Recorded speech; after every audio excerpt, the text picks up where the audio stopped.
তারকাদের সম্পর্কে অনেক রকমই ভাবধারণা থাকে বা অনেক রকম রুমার্স ওঠে।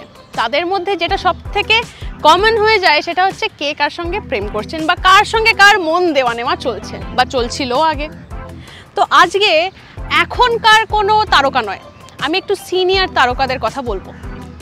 তাদের মধ্যে কি হয়েছিল এক্স্যাক্টলি সেটা তারাই হয়তো বেস্ট বলতে পারবেন, কিন্তু তাদের নিয়ে চর্চা কিন্তু এখনো হয়ে যাচ্ছে। আজকে যাদের ব্যাপারে কথা বলছি তারা হচ্ছেন রেখা অ্যান্ড বিগ বি, মানে অমিতাভ বচ্চন। রেখা এমন একটা জিনিস ডিসক্লোজ করলেন, এমন একটি তথ্য দিলেন যেটা শুনলে তোমরা বেশ অবাক হয়ে যাবে। আমরা অনেক সময় তাদেরকে একসঙ্গে স্ক্রিন শেয়ার করতে দেখেছি, ইভেন আমরা তাদেরকে হিরো হিরোইনের চরিত্রেও দেখেছি। এই সংক্রান্তই একটা ঘটনা যেটা যেটা শুনে বা যেটা দেখে তোমাদের বেশ অবাক লাগবে।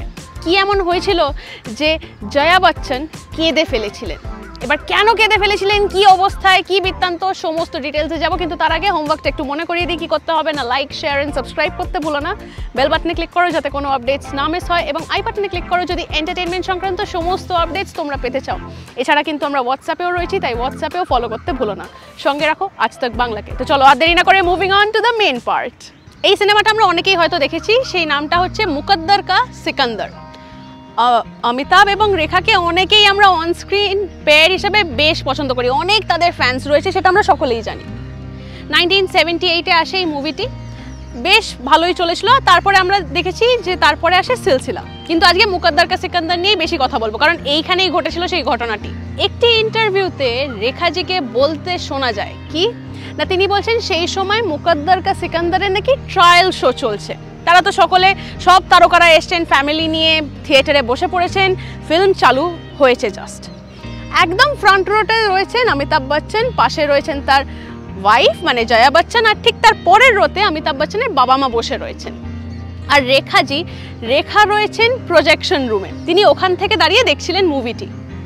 এবার হঠাৎ করে তিনি লক্ষ্য করলেন যে যেই রোম্যান্টিক সিনসগুলো আসতে শুরু করলো, যেই লাভ সিনস আসতে শুরু করলো, অমনি জয়া বচ্চনের চোখ একদম যাকে বলে ভরে আসলো, চোখে জল ভর্তি, টইটুম্বুর আর ঝরঝরিয়ে তিনি কাঁদতে শুরু করলেন।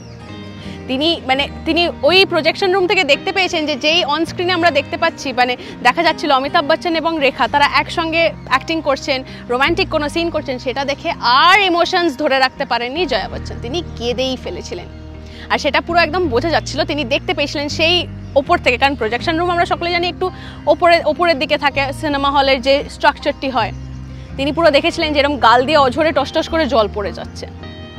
মানে তিনি একসঙ্গে তাদেরকে, অবভিয়াসলি যে কোনো ওয়াইফই সেটা খুব একটা ভালোভাবে নেবেন না, কিন্তু এটা যে পুরোপুরি অ্যাক্টিং, এটা যে তাদের প্রফেশন, সেটাও তো মাথায় রাখতে হবে।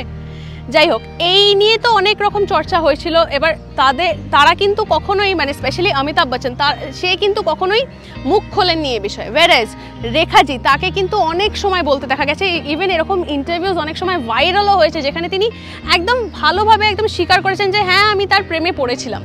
তার এতটাই গ্ল্যামার, তার এমনই ক্যারেক্টারিস্টিক্স, তার এমন স্মার্টনেস, কেউ প্রেমে না পড়ে থাকতে পারে না বা কেউ তাকে ভালো না বেসে থাকতে পারে না। তো হ্যাঁ, তিনি অমিতাভ বচ্চনের প্রেমে ঠিকই পড়েছিলেন, কিন্তু সেই সময় অমিতাভ বচ্চনও বিবাহিত, জয়া বচ্চনের সঙ্গে তার বিয়ে হয়ে গেছে, বাড়িতে ছেলে মেয়েও রয়েছেন। অমিতাভ বচ্চন এটা নিয়ে কিন্তু অফিসিয়ালি কোথাও কোনো মন্তব্য করতে তাকে দেখা যায়নি। শুধু তাই না, তারা তো অনেক কটা মুভিজে কাজ করেছেন ঠিকই, সিলসিলার পরে তাদেরকে কিন্তু একসঙ্গে স্ক্রিন শেয়ার করতেও দেখা যায়নি। ইভেন সিলসিলা যেটা আসে 1981-এ, ইয়াশ চোপড়ার ডিরেকশনে সিলসিলা আসে, মনে করা হয় সকলে এটাই মনে করেন যে অ্যাকচুয়াল গল্পটাই যেন তুলে ধরা হয়েছে এই মুভির মাধ্যমে। মানে অমিতাভ বচ্চন, রেখা আর জয়া বচ্চন, এই তিনজনকার মধ্যে যে ইকুয়েশনটা, সেটাই যেন ফুটিয়ে তোলা হয়েছে সিলসিলা মুভিটির মাধ্যমে। শুধু তাই না, ইয়াশ চোপড়া তাকেও কিন্তু বলতে শোনা গিয়েছিল যে একটা সময় একটি ইন্টারভিউতে যে হ্যাঁ আমি খুব টেনশনে থাকতাম সব সময়। কেন না, কারণ অ্যাকচুয়াল ঘটনাটাকে আমি রিলে তুলে ধরছি, কখন যে কার মধ্যে ঝগড়া লেগে যাবে, কখন যে কি বিবাদ হয়, ফট করে যদি কেউ মুভি মানে শুটিং ছেড়ে বেরিয়ে যায় তাহলে তো আর মুভিটাই করা হবে না। এইরকম অনেক সময় তাকে বেশ আতঙ্কে থাকতে হয়েছে বা ভয়ে থাকতে হয়েছে যেন সব বাবা নির্বিঘ্নে কেটে যায়। তো আমরা একটু আবার চলো ফিরে যাই যে তাদের কি মুভিজ ছিল। প্রথম যেটা ছিল দো আনজানে, 1976-এ আসে, ডিরেক্টর হচ্ছেন দুলাল গুহ। তারপরে আবার তারা একসঙ্গে আসেন আলাপ মুভিতে, যেটা এসেছিল 1977-এ। ডিরেক্টর ছিলেন ঋষিকেশ মুখার্জি। এরপরে তারা আবার একসঙ্গে দেখা গেল, মানে তাদেরকে একসঙ্গে জুটি বাঁধতে দেখা যায় বা একসঙ্গে দেখা গেল খুন পাসিনাতে 1977-এ, ডিরেক্টর রাকেশ কুমার। এবং চতুর্থ ফিল্ম তাদেরকে আবার একসঙ্গে দেখা গেল গঙ্গা কি সৌগন্ধ, সালটা হচ্ছে 1978, ডিরেক্টর সুলতান আহমেদ। তারপরে আসে এই মুকদ্দর কি সিকান্দার, যেখানে ঘটে এই ঘটনা, সালটি হচ্ছে 1978 এবং ডিরেক্টর হচ্ছেন প্রকাশ মেহরা। সেখানে আমরা দেখছি যে ট্রায়াল শোতে লাভ সিনে একসঙ্গে অমিতাভ এবং রেখাকে দেখে কেঁদে বসলেন, ইমোশনাল হয়ে পড়লেন জয়া বচ্চন, যেটা নিয়ে কিন্তু বেশ শোরগোল পড়ে গিয়েছিল। তারপরে আর কি রয়েছে, তারপর রয়েছে মিস্টার নটওয়ারলাল, 1979-এ এসেছিল। সুহাগ 1979 একই সালে সেটাও আসে। রাম বলরাম 1980-তে, এরপরে আসে 1981-এ সিলসিলা। তারপরে কিন্তু তাদের আর একসঙ্গে স্ক্রিন শেয়ার করতে দেখা যায়নি বা জুটি বাঁধতে কিন্তু আমরা আর দেখতে পাইনি। রেখাজিকে মাঝখানে সিঁদুর পরতেও দেখা গিয়েছিল এবং সেটা নিয়ে অনেক কন্ট্রোভার্সি হয় যে কার জন্য তিনি সিঁদুরটি পরেন। তার তো ছাড়াছাড়ি হয়তো হয়ে গেছে তার হাজব্যান্ডের সঙ্গে, বা তিনি হয়তো ঘর সংসার সেই মুহূর্তে করছেন না, তবুও তিনি কেন সিঁদুর পরেন, এই নিয়ে কিন্তু অনেক কন্ট্রোভার্সি হয়েছিল।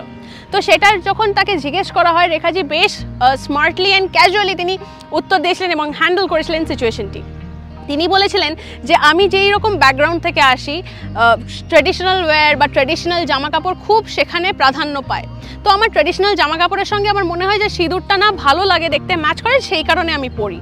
এবার এই যে বিভিন্ন সময় তিনি কন্ট্রোভার্সি স্টার করেন, সেটা কিন্তু মানে আলাদা করে রাখেন রেখাজিকে ট্রু, কিন্তু এখনও তার গ্ল্যামার কিন্তু অটুটি রয়ে গেছে। মানে এখনও তার রিসেন্ট ফটোশ্যুটস দেখলে আমরা কিন্তু যাকে বলে হেড ওভার হিলস হয়ে যাই, যে তার এখনও একই রকমের গ্রেস, একই রকমের বিউটি, সেটা কিন্তু ধরা পড়ে।